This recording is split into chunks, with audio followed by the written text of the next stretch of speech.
Abu Dzar Al-Ghifari. Beliau masyhur dengan kunya ini, dan beliau termasuk orang-orang yang pertama masuk Islam, termasuk orang-orang yang awal-awal masuk Islam.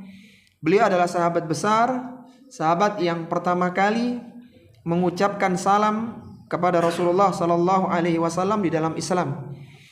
Dan beliau telah berhasil mengislamkan Bani Ghifar, satu kabilah besar itu berhasil diislamkan oleh Abu Dzar Al-Ghifari karena dakwahnya.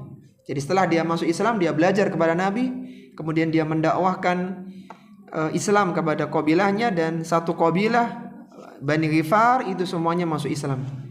Sampai-sampai Rasulullah Sallallahu Alaihi Wasallam bersabda, Ghifaru ghafarallahu laha wa aslamu salamallahu.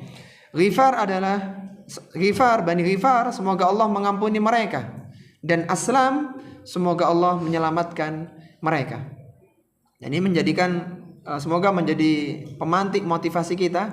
Setelah kita belajar, maka hendaknya kita berusaha untuk berdakwah semampu kita, baik itu dakwah dengan lisan maupun dakwah dengan perbuatan. Jadi kita share kebaikan, kita ucapkan hal-hal yang baik, kita lakukan hal yang baik yang semoga tetap kita melakukannya karena Allah Subhanahu wa taala. Semoga orang-orang yang menyaksikan ikut juga melakukan kebaikan yang sama.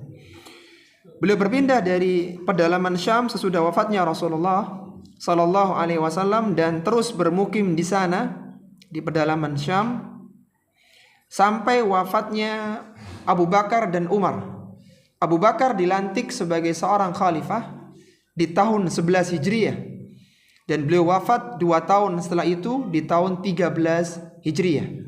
Sehingga masa kekhalifahan Abu Bakar As-Siddiq itu 2 tahun saja. Dan di masa itu Abu Bakar telah melakukan banyak ekspansi, di antaranya mengirim 4 pasukan penakluk di bawah para komandan-komandan mereka. Dan salah satunya yang prestasi yang dilakukan oleh Abu Bakar As-Siddiq di tahun 13 Hijriah, terjadi perang Yarmuk antara kaum muslimin dengan bangsa Romawi dan dimenangkan oleh kaum muslimin. Perang dengan bangsa Romawi itu sudah beberapa kali terjadi. Perang perdana yang terjadi adalah pada tahun 8 Hijriah yang disebut dengan perang Mu'tah tahun 8 Hijriah. Yang di situ 3 panglima jenderal besar kaum muslimin itu wafat. Salah satunya adalah Zaid bin Thabit, kemudian Abdullah bin Rawaha ya, dan yang lainnya ada 3 orang sahabat besar, dan pasukan dibawa kembali oleh Saifullah yaitu Khalid bin Walid. Itu perang perdana. Kemudian di tahun 9 Hijriahnya, setahun setelah itu terjadi perang Tabuk. Perang Tabuk adalah perang terakhir yang diikuti oleh Nabi SAW, dan perang itu terjadi di musim panas, di masa-masa yang berat. Sehingga pasukan perang Tabuk disebut Jaisul Usrah. Jaisul Usrah yaitu pasukan dalam kesulitan.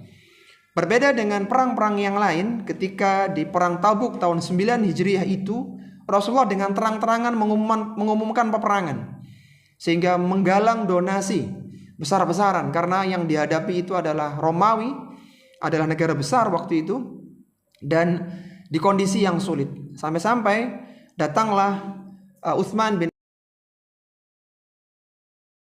perang waktu itu, dan banyak sahabat-sahabat juga ikut berinfak untuk perang Tabuk.